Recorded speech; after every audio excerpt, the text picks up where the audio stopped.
Hello, good morning, students. As you all know that we have already done the previous part. Okay, so first let us understand that what we have read. Okay, बच्चों, कल हमने previous part इसका पढ़ा था. Chapter 13 kinds of houses. तो kinds of houses में हमने temporary houses पढ़ा था कि टेम्परेरी हाउसेज कैसे कैसे होते हैं. थैच्ड हाउस है, वुडन हाउस है, टेंट्स हैं, कार्बन्स हैं एंड हट्स हैं. ये हमें टेम्परेरी हाउसेज थे. ओके, और हाउस बोट्स वगैरह, इग्लूज वगैरह, ये सारे टेम्परेरी हाउसेज में आते हैं. ओके, अब हम आगे इसको रीड करते हैं. Permanent houses. परमानेंट हाउसेज क्या है? टाइप ऑफ परमानेंट हाउसेज देखिए आप. We have many types of permanent houses, cities and towns.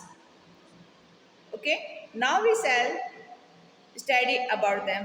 हम लोग मोस्टली परमानेंट हाउस कहाँ पे देखते हैं? सिटीज वगैरह में, बड़े बड़े टाउन्स वगैरह होते हैं जो वहाँ पे हम परमानेंट हाउस देखते हैं. आज का मोस्टली वैसे परमानेंट हाउस में रहना पसंद करते हैं क्योंकि टेम्परेरी हाउस बार बार बहुत कच्चा होता है, बार बार गिर जाता है, फिर उसको वापस बनाते हैं.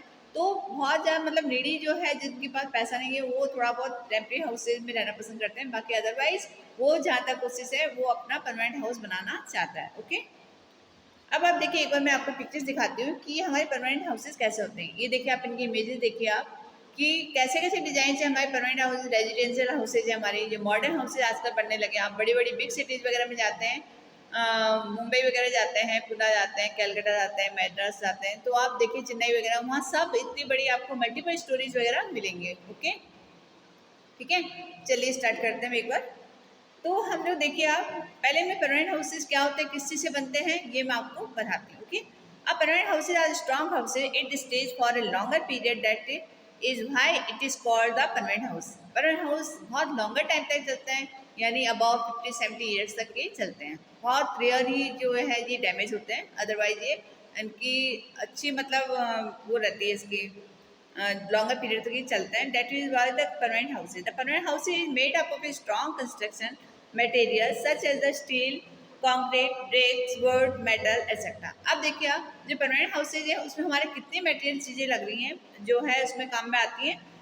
जैसे कंक्रीट है, कंक्रीट जिससे हमारी सड़कें वगैरह बनती हैं. आपने देखा होगा सड़कें कितनी मजबूत होती है ना. ब्रिक्स हैं, ईंटें वगैरह जो हैं, वुड है, मेटल है, या स्टोन से, बड़े बड़े पत्थरों से भी बनाए जाते हैं बिल्डिंग्स वगैरह etcetera. Such the houses stay for a longer time because they are the strong enough the withstand the strong. वो किसी भी, कितने भी भयंकर आंधी तूफान आता है फिर भी वो नहीं गिरता है ना.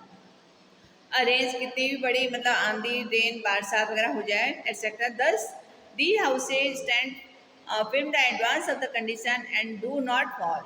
तो ऐसे मतलब कितनी बड़ी कठिनाइयाँ आ जाए, अर्थक्वेक आता है वो बात अलग चीज़ है, बट अगर रेन है, स्टॉर्म वगैरह है, उनमें ये नहीं इतना आसानी से नहीं गिरता है. Okay, the permanent house provide the maximum safety to it the resident from the dangers. हमें किसी भी प्रकार की उसमें डेंजर नहीं रहता, ना ही हमें थीफ से उसमें प्रॉब्लम आएगी, ना ही हमें कोई एनिमल से प्रॉब्लम आएगी उसमें, और हमें बहुत ही सेफ्टी प्रोवाइड करता है ये परमानेंट हाउस. ओके, तो आप देखिए आप, सिंगल स्टोरी, अभी आपको मैंने बताया था कि परमानेंट हाउस से पहले कैसे स्टार्ट होता है, सिंगल स्टोरी बनती है.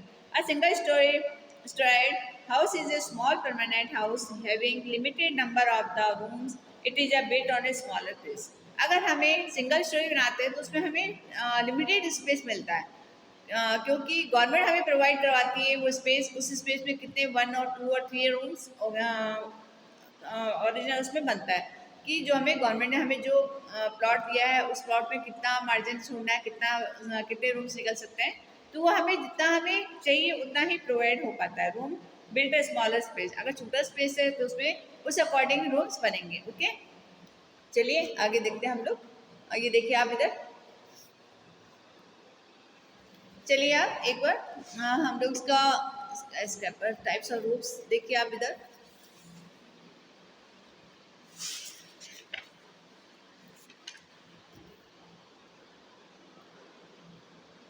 ये देखिए आप इधर, अभी एक बार आपको और दिखाती हूँ मैं इधर.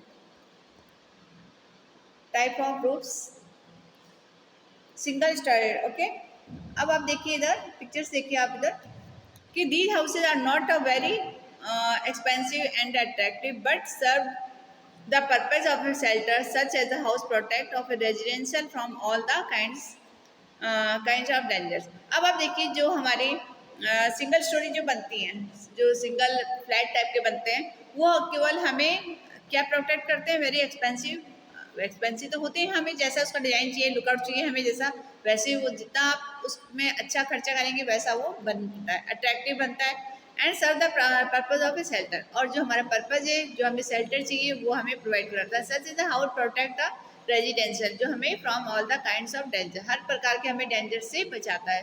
तो यानी एक सिंगल स्टोरी भी हमें हमें बहुत ही अच्छा सुकून देता है वो मकान। ओके, अब डबल स्टोरी में देखिए आप, डबल स्टोरी में क्या होता है, मतलब एक मंजिल के बाद दूसरी मंजिल और बन जाती है उसकी, है ना।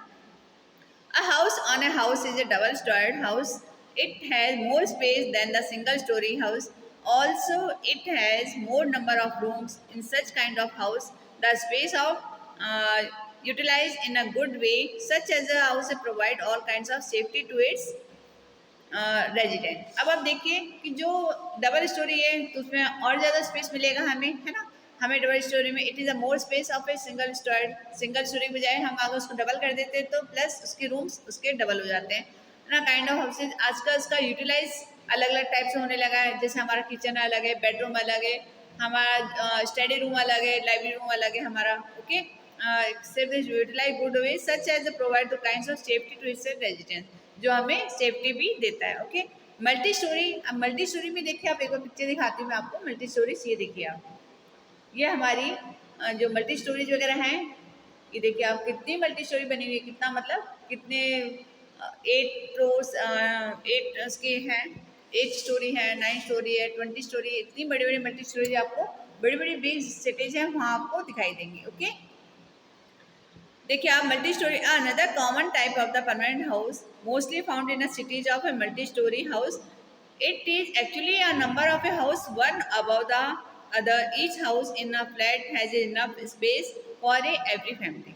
अब इसमें मल्टी स्टोरेज में क्या होता है, पूरा एक जैसे सेट, एक फ्लैट जैसे नीचे बना होगा अंडर उसमें बेस, उसमें ग्राउंड फ्लोर पे सेम वैसे वैसी सेकंड फ्लोर में बनेगा, थर्ड फ्लोर में बनेगा, फोर्थ, इस तरह से ये मल्टी स्टोरी बनता रहता है। यानी एक फैमिली के लिए जितना उनको नीड है उतना उनके लिए बनता है। आजकल तो बहुत सारे आपने देखोगे, आप जो बिग सिटी में जाओगे अपने किसी रिलेटिव वगैरह के, वहाँ पे आप देखते होंगे कि फ्लैट्स कैसे बनते हैं, मतलब एक ही फैमिली के लिए कंफर्ट होता है पूरा वो फ्लैट। ओके, तो इसी तरह से ये मल्टी स्टोरी आगे स्टोरी से स्टोरी बाय स्टोरी बनते आती हैं, और उसमें हर फैमिली के लिए अलग अलग पूरा एक सेट बना हुआ होता है।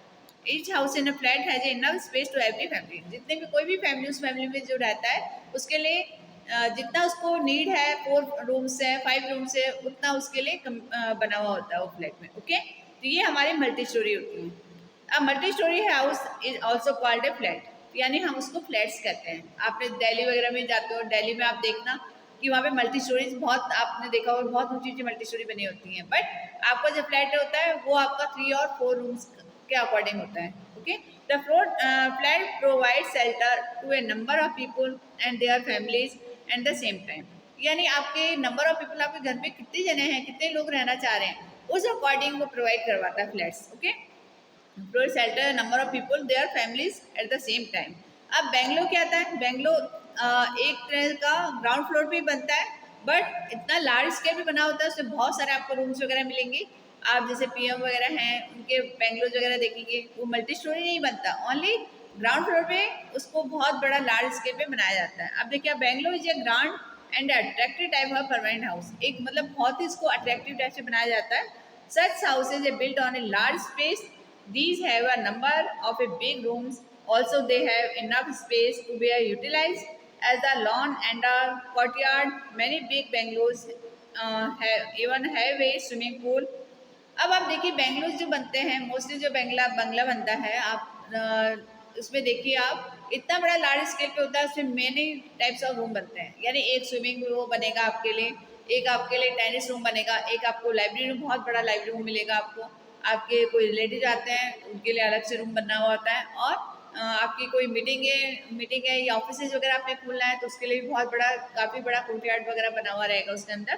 तो यानी ये बेंगलोर में आपको जितने भी बंगले वगैरह बने होते हैं, इस पे ये लार्ज स्केल पे बहुत बड़े बड़े रूम्स, हॉल टाइप में रूम्स आपको दिखाई देंगे। ओके, तब आप देखिए आगे पिक्चर्स वगैरह में, ये देखिए आप इधर जो मल्टी स्टोरेज वगैरह बनी हुई है, ये देखिए आप इधर, यहाँ पे देखिए आप, मैंने आपको बहुत सारे मल्टी स्टोरीज के आपको बताया है कि pink and finance centre, load word of the tower, ये सारे जो टावर्स वगैरह ये मल्टी स्टोरीज में है। One word the trade off centre, आगे देखिए, ठीक है।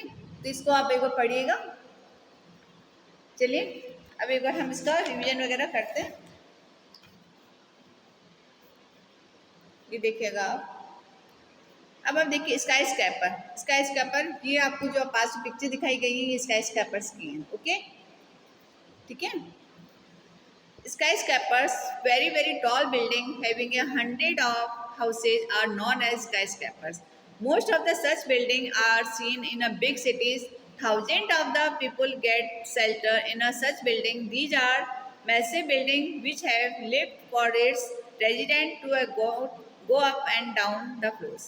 अब जो इतनी स्काई स्केपर्स होती हैं, इतनी लॉन्ग बिल्डिंग होती है, इसकी टॉल बिल्डिंग होती है इतनी कि आप उसकी स्टेयर्स पे आ जा नहीं सकते हैं, ओके, क्योंकि इतनी ऊंची तक स्टेयर्स पे चढ़ना उतरना बहुत मुश्किल होता है। तो 100 बिल्डिंग हैवी के 100 ऑफ हाउसेज, यानी उसमें 100 हाउसेज, आप सोच भी नहीं सकते हो कि इतने 100 हाउसेज में कैसे आप ऊपर तक पहुंचेंगे। तो उसके लिए हमेशा जो skyscraper, most of the such building are is big cities, mostly ये बिग सिटीज में पाई जाती हैं, और 1000 of the people get shelter, और उसमें जो 100 हाउस 100 वो है उसमें हाउसेज हैं, तो उसमें आप सोच सकते हो कि कितने वहाँ पे रहने वाले होंगे, 1000 के करीब, ओके। तो स्काई स्क्रैपर है तो उसमें 1000 लोग रहेंगे, तो उनमें आना जाना कैसे होगा। तो हर फ्लैट में क्या होता है, एक तरह का लिफ्ट लगा हुआ रहता है, जो हम लोग people get the shelter in such building, वो एक तरह का उनका शेल्टर है। These are the massive which have to lift for its resident, तो जो वहाँ पे रहने वाले लोग हैं उन लोगों के लिए लिफ्ट लगी होती है, ताकि इतने सारी 100 ऑफ जो फ्लैट्स हैं उसमें उतरना चढ़ना बहुत टाइम लगता है, तो अपने टाइम को बचाने के लिए उन लोगों के लिए लिफ्ट लगाई जाती है ताकि वो उसमें आ जा सकें, ओके। तो डाउन द फ्लोर्स, ऊपर फर्स्ट मंजिल से नीचे डाउन फ्लोर पे आने के लिए उनके लिए लिफ्ट यूज की जाती है, okay. The skyscraper are the most strong building in the world. अब स्काई स्क्रैपर है, आप ज़्यादा मोस्टली बड़ी बड़ी जो सिटीज़ हैं, जापान वगैरह हैं, या अदर हमारे जो इंटरनेशनल जो सिटीज़ वगैरह हैं, वहाँ आपको इस टाइप की बिल्डिंग्स मिलेंगी, ठीक है। The skyscraper are the most strong building, ये बहुत ही मोस्ट स्ट्रॉन्ग बिल्डिंग होती है, इतना आसानी से गिरने वाली बिल्डिंग नहीं होती है, ओके। अब इनकी रूफ देखिए आप, टाइप ऑफ रूफ्स देखिए आप, इनकी टाइप ऑफ रूफ्स कैसी होती हैं। देखिए वैसे तो फ्लैट है इनकी, ओके, इनकी रूफ्स देखिए आप कैसी, बिल्कुल ऊपर तिकोनी होती है, ताकि आसानी से कोई भी बरसात वगैरह का पानी हो या आइस वगैरह हो और आसानी से नीचे निकल जाए, उस पर ना ठहर पाए, okay. A different house have many similar features, but some different features also. One of the aspect in which houses differ is a type of roof. अब आप देखिए इनके जो रूफ्स हैं वो सबके डिफरेंट टाइप के रूफ्स होंगे, different houses and have many similar features. वैसे तो सिमिलर फीचर्स हैं होते हैं नॉर्मली जो होती है, some different features also. One of the aspect in which house are differ to type of roof. The type of roof depend upon the requirement according to different condition. Let us study different types of roof. अब आप देखिए उनकी कैसे, कहाँ पे वो sky scraper बने हुए हैं, उनकी कहाँ पे कैसी नीड है, उसी प्रकार से उनके रूफ्स तैयार होते हैं। अब देखिए अब इधर फ्लैट रूफ, फ्लैट रूफ जैसे आजकल हम लोगों के घर पे फ्लैट रूफ बनता है, ओके, यानी पूरा एक जैसा बिल्कुल। Most of the house have flat roof, such kinds of roof are strong, these roof are used by sitting and walking on them. अब आप जैसे अपने घरों में देखते होंगे कि वो फ्लैट रूफ होता है, आप आराम से उसमें सिटिंग कर सकते हो, वॉकिंग कर सकते हो, रात के टाइम आप उसमें टहल सकते हो, है ना, हमारे बिल्कुल सीधी रूफ होती है उसके ऊपर। अब स्लॉपिंग रूफ कहाँ पे बनाई जाती है मोस्टली, देखिए आप इधर, another kind of a roof commonly seen in a hilly areas in the sloping roof. Such type of roof are needed in a area which have heavy rainfall or snowfall. अभी आपको मैं थोड़ी देर पहले बताया था कि इनकी रूफ इसलिए ऐसी बनाई जाती है तो ताकि हैवी रेनफॉल हो या स्नोफॉल हो तो वो आसानी से पिघल के नीचे आ जाए और उसकी छत हैवी ना हो पाए, वरना अगर छत हैवी हो जाएगी तो वो कभी भी डैमेज हो सकता है, इसलिए उनकी स्लॉपिंग वाली रूफ बनाई जाती है, okay. Another kind of roof commonly seen in hilly areas, ज़्यादा hilly areas में ये sloping roof होती है। Such type of roof needed in a area which have heavy rainfall, snowfall, the rain or the snow slide down easily from the sloping roof. Okay? अभी आपको मैं सभी बता चुकी हूँ कि कैसे क्यों होती है, ताकि उनका जो स्नो है वो मेल्ट होके आराम से नीचे आ जाए और जो रेनफॉल है वो भी आसानी से नीचे आ जाए और उसकी छत हमेशा सूखे रहे। ओके, अब सेमी सर्कल रूफ, जो सेमी सर्कल आपने ज़्यादा जैसे इग्लूज वगैरह होती हैं, इग्लूज में आपने देखना कि आपको सेमी सर्कल मिलेगा, या फिर टेंट्स वगैरह होता है उनमें भी सेमी सर्कल सा बना रहता है कई बार। Semi circle roof also found in some type of a houses, such type of roof also serve in a purpose of the sloping roof. ठीक है, ये एक सेमी सर्कल है तो वहाँ पे ये पर्पज इसीलिए है ताकि उसके ऊपर आइस ना ठहर सके। The snow does not remain the collected, वहाँ पे इकट्ठा ना हो सके, और the roof thus they easily slide down. Similarly, when there is a heavy rainfall, the water does not get collected on the roof, it slides down easily from the semicircular roof. Okay, तो यानी semi circle इसलिए बनाया जाता है ताकि उसमें rainfall हो, heavy rainfall हो या हैवी स्नोफॉल हो तो वो हो जाए, उसमें रेनफॉल से the round water does not gate collect, वहाँ पे इकट्ठा ना हो पाए। On the roof the slide down easily and semi circular, ताकि वो पिघल के आसानी से नीचे आ जाए, इसलिए ये सेमी सर्कुलर भी रूट बनाए जाते हैं। ज़्यादातर ये कोल्ड रीजन की तरफ बनते हैं। Okay, let's start a revision time. अभी हम लोगों ने इस पूरे चैप्टर में क्या क्या पढ़ा, एक बार हम इसको रिवाइज करते हैं। Okay, the two main kinds of the houses are temporary house and permanent. हमने अभी तक पढ़ा था कि टेम्परेरी हाउसेज क्या होते हैं और परमानेंट हाउसेज क्या होते हैं। ओके, और टेम्परेरी और एक कच्चा और टेम्परेरी हाउस क्या होता है, जो मड से स्ट्रॉ से बनता है। ओके, तो ये हम टेम्परेरी हाउस कहेंगे इसको। ओके, जो से कच्चा हाउस भी कहते हैं हम लोग। ये weak house does not stay for long time. अभी आपने देखा होगा ये जो मड से बनते हैं ये ज़्यादा लॉन्ग टाइम तक नहीं चल सकते, इसलिए ये कच्चा हाउस कहलाता है। परमानेंट हाउस पक्का हाउस यानी strong which stay a longer duration, यानी बहुत लंबे टाइम तक चलने वाला होता है। Hut thatched house, wood house, tent house, boat, igloos and caravans are the temporary house. सारे हमारे टेम्परेरी हाउसेज होते हैं जो कि हट के नाम से कहलाते हैं। ओके, अब देखिए आप सिंगल स्टोरी, सिंगल स्टोरी में क्या होता है, and double storey and multi storey bungalows skyscraper are the type of permanent house. ये सारे हमारे परमानेंट हाउस हैं, चाहे आप सिंगल स्टोरी बनाओ, चाहे उसको डबल बनाओ, चाहे मल्टी स्टोरी बनाओ, चाहे स्काई स्क्रैपर हो या बेंगलो हो, ये सारे हमारे परमानेंट हाउस होते हैं। इनमें 100 ईयर्स तक भी कुछ नहीं हो सकता है। Different houses have a different kind of roof. इस तरह से डिफरेंट हाउसेज होंगे, उसके डिफरेंट काइंड्स ऑफ रूफ भी बनती है। अगर वो कोल्ड रीजन में बना हुआ है तो उसको आप देखना मोस्टली उसके राउंड शेप में उनकी रूफ होंगी। यदि वो वैसे है नॉर्मली बना हुआ है तो उसकी रूफ कैसे होंगी, फ्लैट रूफ्स होंगी। ओके, तो thank you students, I hope you will be आप लोगों ने अच्छा सा इसको अंडरस्टैंड हुआ होगा, आपको अच्छे से समझ में आया होगा। ठीक है, थैंक यू। अब इसको नेक्स्ट रीड करिएगा, इसका पीडीएफ करिएगा। Thank you.